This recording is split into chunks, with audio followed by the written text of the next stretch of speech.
मैं निवेदन करूंगा माननीय मुख्यमंत्री महोदय से कि आप अपने शुभ कर कमलों से आप जोरदार तालियां बजाएं। माननीय मुख्यमंत्री महोदय द्वारा किया गया भूमि पूजन और शिलान्यास डिजिटल तरीके से 326 करोड़ 54 लाख की राशि। इसके पश्चात मैं पुनः निवेदन करूंगा माननीय मुख्यमंत्री महोदय से कि आप लोकार्पण करें जो विकास कार्य हो चुके हैं रीवा जिले में 11 करोड़ 36 लाख रुपए के विकास कार्यों का लोकार्पण करने का निवेदन माननीय मुख्यमंत्री महोदय से। और एक बार जोरदार तालियां पुनः बजाएं, अभिनंदन करें माननीय मुख्यमंत्री महोदय का इन विकास कार्यों के लोकार्पण के लिए। धन्यवाद माननीय मुख्यमंत्री महोदय। अब बड़े विनम्रता के साथ मैं आग्रह करूंगा माननीय मुख्यमंत्री महोदय जिनका संकल्प है मध्य प्रदेश को विकास की नई ऊंचाइयों तक ले जाने का, विकास होगा निरंतर, विंध्य को बनाएंगे बेहतर। मैं निवेदन करूंगा माननीय मुख्यमंत्री महोदय से कि आप इस समारोह को संबोधित करने का कष्ट करें। आप एक बार जोरदार तालियां बजाएं, करतल ध्वनि से माननीय मुख्यमंत्री महोदय का अभिनंदन करें। विंध्य की इस धरती पर आपका, हमारा, अपना सबका सौभाग्य, और मैं समझ सकता हूं कि रीवा का तो ज्यादा ही सौभाग्य है। मां रेवा के नाम पर ये रेवा का हमारे महाराज बैठे हैं। अमरकंटक इस पुराने राज्य का ही हिस्सा था जहां मां रेवा का जन्म स्थान है, अमरकंटक। उनके नाम पे ये रीवा है। हम सब सौभाग्यशाली हैं।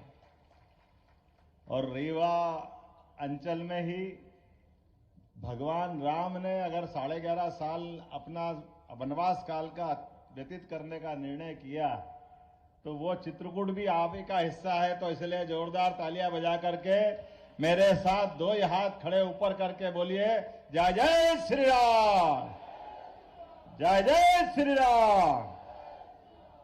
हम सबका सौभाग्य है आज का ये जो अद्वितीय पल है।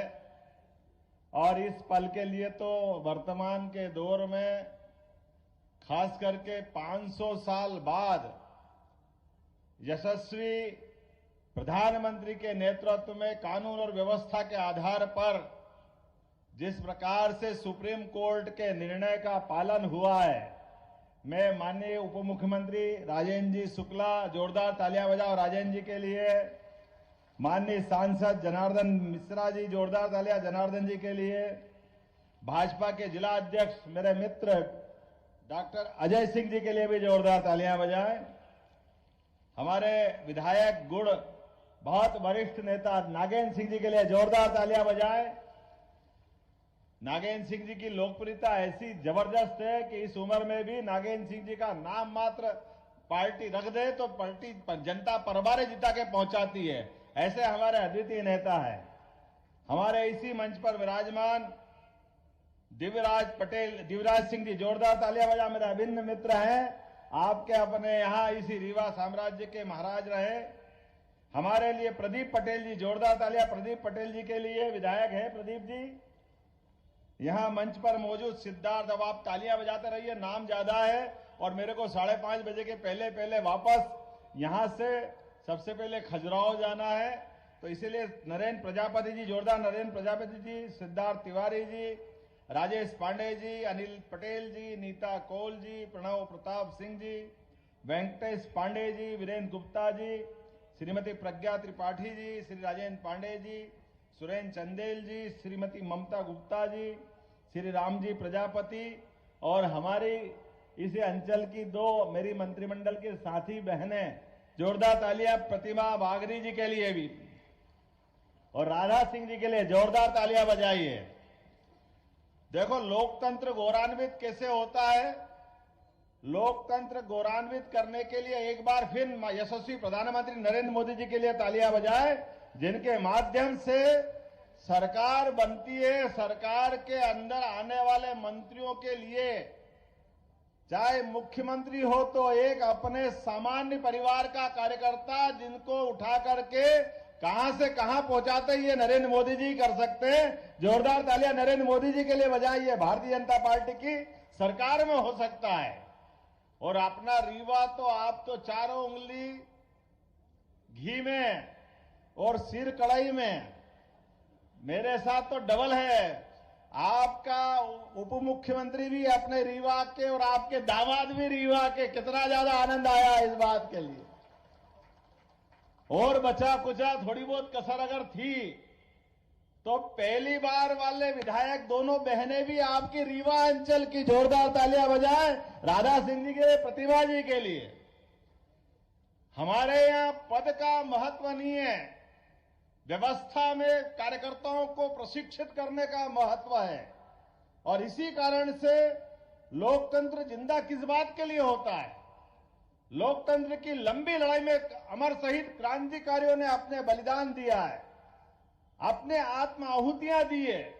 और रीवा का तो मैंने अपने दिवराज सिंह जी से सुना है, रीवा हमारा वो साम्राज्य है जब मुगल सत्ता ने तलवार के दम पर अच्छे को परास्त किया, तो रीवा साम्राज्य ने हमारी सनातन संस्कृति को बचाने के लिए सदैव युक्ति बुद्धि से अपना रास्ता निकालते निकालते पूरा सनातन धर्म को बचाने का प्रयास किया। मैं इस बात के लिए आनंदित भी हूं कि हां, रीवा का अपना वाकई समय आ गया विकास का। जोरदार तालियां बजाओ, अब कोई कोर कसर बाकी नहीं रहेगी रीवा के लिए।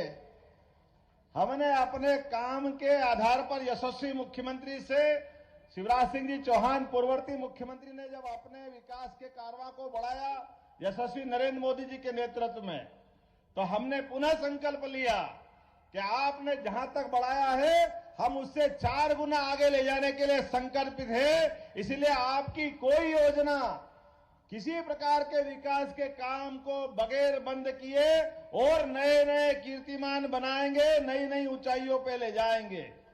और इसीलिए काम का विकेंद्रीकरण करने का भी हमने सिस्टम बनाया है।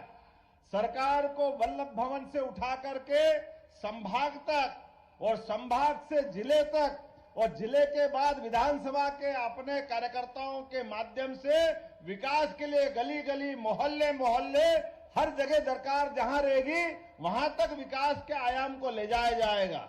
और ये यशस्वी प्रधानमंत्री की सरकार है जिनने आह्वान किया कि हम सरकार में आए तो ये तमाम प्रकार के, जाना कितने प्रकार के षड्यंत्र होते सरकार बनाने के लिए। और उन्होंने तो कहा कि हमारे पास केवल 4 जातियां हैं, वो 4 जातियां में किसान, महिला, युवा, ये जो उनका अपना समीकरण है, केवल उनके लिए किसान, इनके लिए काम करेंगे। मुझे इस बात की प्रसन्नता है कि सिंचाई के संसाधन भी सबसे अच्छे कहीं पनपे तो रीवा अंचल में पनप करके गरीब से गरीब आदमी के भी जीवन में बदलाव लाने का प्रयास है।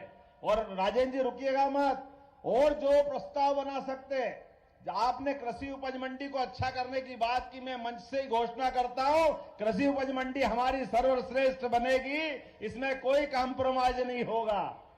इसके अलावा भी विकास के मामले में अब रोजगार परक विकास की दृष्टि जरूरत है। और रोजगार परक विकास के लिए निश्चित रूप से अब हमारे लिए आने वाले समय में उद्योग धंधे, किसान की व्यवस्था, खास करके जिस प्रकार का समय चल रहा है, उद्योग धंधे में भी माइनिंग से जुड़े जिले जहां हमारी माइनिंग है, खनिज के बहुत अच्छे संसाधन है, उनके माध्यम से विकास होगा। तो वो जिले जहां ये पहले से लगे वो तो अपनी जगह है ही, लेकिन ऐसे जिले जहां इसकी दरकार है, अभी गुंजाइश है, उन जिलों के लिए विशेष सब्सिडी देकर के उनको भी खड़ा कर करे प्रत्येक बेरोजगार के हाथ में सरकार कोशिश करेगी उनके जीवन में सुख का उजाला आए, उनका जीवन भी बदले, ये प्रयास हमारी सरकार का रहने वाला है। नई शिक्षा नीति के माध्यम से यशस्वी प्रधानमंत्री ने नया दरवाजा खोला है कि हाँ, विकास तो हम करेंगे लेकिन केवल रोटी कपड़ा मकान की बात नहीं करेंगे। रोटी कपड़ा मकान तो होगा ही, लेकिन सनातन धर्म के मामले में कोई कॉम्प्रोमाइज करने वाले नहीं है। हम अपनी सनातन संस्कृति को भी सर्वोच्च स्थान पर रख करके आगे बढ़ेंगे इसी आधार पर, क्योंकि ये भारत अपने आप में इन विशेषताओं के कारण से ही दुनिया में सदैव आगे बढ़ता रहा है। इकबाल ने कहा है कि कुछ बात है कि हस्ती मिटती नहीं हमारी। तो यूनान, मिस्र, रोम बड़े बड़े साम्राज्य थे, लेकिन वो सारे के सारे साम्राज्य धराशायी हो गए। लेकिन हमारे अपने इस भारत की विशेषता है, ये अपने यहां पर अपनी परंपराओं के साथ अपने पुरखों के बनाए वो उच्चतम मापदंड उनको सबको स्थापित करके चलता है। इसलिए प्रभु राम में आस्था करने का मामला हो तो हाँ कहता कि हाँ हमारे पूर्वज थे। अब ये अलग बात है कि उसके मामले भी लोग राजनीति करते हैं। जिनको राजनीति करना वो राजनीति करे, उसकी परवाह भारतीय जनता पार्टी न कभी करी है न कभी करेगी। प्रभु रामचंद्र जी ने सारा जीवन अपना कदम कदम पर पूरे भारतवर्ष के लिए समूची मानवता को धन्य करने के लिए गुजारा है। आज भी बच्चा बच्चा सबका सपना होता है कि राम राज्य होना चाहिए। भगवान राम को इस पृथ्वी पे अवतरित हुए 17 लाख साल से ज्यादा साल हो गए, लेकिन आज भी रोम रोम में राम समाये हुए हैं। और एक तरफ हम जब राम की बात करते तो हमको मालूम है आज भी बड़े दुर्भाग्य के साथ कहना पड़ रहा है, अरे भाई सुप्रीम कोर्ट ने निश्चित कर दिया है। सुप्रीम कोर्ट से तो बड़ी कोई कोर्ट हो नहीं सकती है। सुप्रीम कोर्ट ने निश्चित किया कि हाँ अयोध्या में भगवान राम का मंदिर बनना चाहिए, वो मार्ग प्रशस्त होना चाहिए। मुझे इस बात की प्रसन्नता के मुस्लिम बंधुओं ने भी, जो पिटिशनर थे, उनने भी कहा कि हाँ हमको भी सहमति है, हम ये भगवान राम का मंदिर अयोध्या में बनना चाहिए। लेकिन अभी भी कांग्रेस के कुछ नेताओं का पेट दुख रहा है, अभी भी वो मानने को तैयार नहीं कि वहां मंदिर बनना चाहिए। कोई इनको छोड़ने वाला है क्या? आप बताइए, ऐसे लोगों को कोई माफ करने वाला है क्या जो प्रभु राम के मामले में अड़ंगा लगाए? जीते जी पहले कह रहे थे प्रभु राम की बात करते हो, मंदिर वहीं बनाएंगे, तारीख नहीं बताएंगे। अब जब तारीख भी बता दी, मंदिर भी तैयार है, 22 जनवरी को हमारा अपना प्रभु राम के गर्भगृह में प्रवेश का भी मामला है, तो अब कह रहे हैं दूसरा मुद्दा खड़ा कर दिया। अरे भाई वो मूर्ति कहाँ है? अरे भैया तुम्हारा तो भरोसा ही नहीं था राम में, तो भगवान को कहाँ ढूंढ रहे हो? भगवान तो हमारे और आपके दिल में, जो प्रभु को राम को माने वो राम के। आपने तो केवल राजनीति की है। ऐसे राजनीति करने वालों को मैं निश्चित कह सकता हूं कि आज जिस प्रकार से जन आभार यात्रा के माध्यम से वैसे तो प्रदेश भर में माहौल बना है, लेकिन रीवा ने सबसे ऊंचा छक्का लगाया है, सबसे ऊंचा अपना आज का परचम लहराया है। मैंने इतने खराब माहौल में भी, जब बारिश, कोहरा, शीत, तमाम प्रकार के अवरोध, परमात्मा अपनी परीक्षा ले रहा है, लेकिन रीवा के लोगों ने और पूरे रीवांचल के लोगों ने जो स्वागत किया है, तो मैंने भी संकल्प किया है परमात्मा की दया से अगर सरकार के मुखिया का जवाबदारी दी है तो राजेंद्र जी और हम सब मिलकर के कोई कोर कसर नहीं बाकी छोड़ेंगे। प्रत्येक क्षेत्र में अपन आगे बढ़ेंगे, क्योंकि हमारी जवाबदारी है। अगर हम अपनी इतने प्रचंड बहुमत के बाद अगर हम सरकार को आगे नहीं ले जाएंगे तो कौन ले जाएगा? और इसके साथ साथ विकास भी करेंगे और हमारी सनातन संस्कृति पे गर्व भी करेंगे। मुझे इस बात की जानकारी है कि यहाँ पाणिनि संस्कृत विश्वविद्यालय का एक केंद्र बनने वाला है। 20 करोड़ की लागत से उसका हमने सेंटर का विकास करने की बात कही है। अगर 100 करोड़ भी लगेंगे राजेंद्र जी, तो निश्चित रूप से उसमें भी कोई कोर कसर नहीं बाकी रहेगी। जिस जिस क्षेत्र में भी पैसा लगेगा, जो विकास का काम की आवश्यकता होगी, वो सारे के सारे काम होंगे। और आज हमने संयोग से, मैंने कहा था कि यहां पर मैं जहां जा रहा हूं केवल आभार रैली नहीं कर रहा हूं, केवल भाषण नहीं दे रहा हूं। हमारे सभी माननीय विधायक, सांसद, मंत्री, इनके संभागों के साथ लॉ एंड ऑर्डर की बैठक।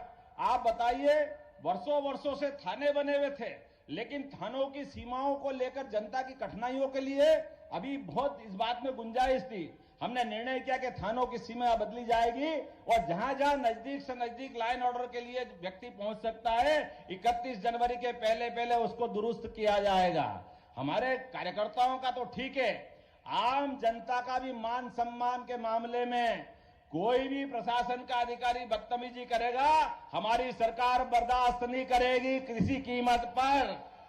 वो कितना भी बड़ा अधिकारी क्यों न हो, सरकार का मतलब जनता की सरकार है, गरीबों की सरकार है, जनता के बीच से चुन के आते हैं, तो जनता का सम्मान करना हमारा भी दायित्व है और अधिकारियों का भी दायित्व है। इस मामले में कोई कॉम्प्रोमाइज नहीं किया जाएगा। जो शासन के निर्णय हैं, हम शासन के सभी निर्देशों का यथायोग्य पालन कराने के लिए कटिबद्ध है। इसलिए शासन ने जो जो निर्णय किए, उन सारे निर्णयों का पालन कराने के लिए हमारी सारी संभागीय बैठकें तय हो गई है उन बैठकों के अंदर एक एक एसीएस तय किए हैं। हमने कोशिश की है वो सारे काम करें।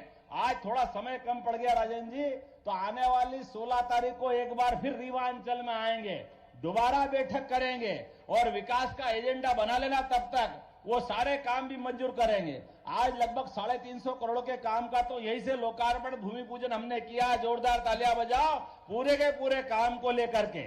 और आने वाले समय में फिर हम अपना संकल्प करेंगे। और मैं आप सबके माध्यम से आश्वस्त होना चाहूंगा, आप यशस्वी प्रधानमंत्री की 3 बार अगर तीसरी बार सरकार बनाने के लिए तैयार है तो दोनों ताली बजा करके अपने हाथ पे खड़े होइए, अपनी जगह पे खड़े हो जाइए और दोनों मुट्ठी बांध करके संकल्प करिए कि हाँ, हम सब संकल्प करते हैं कि नरेंद्र मोदी जी के नेतृत्व में आने वाले समय में भारत की नई तस्वीर बनाने के लिए, भारत को नंबर 1 का देश बनाने के लिए निश्चित रूप से हम सरकार बनाने के लिए संकल्पित रहेंगे।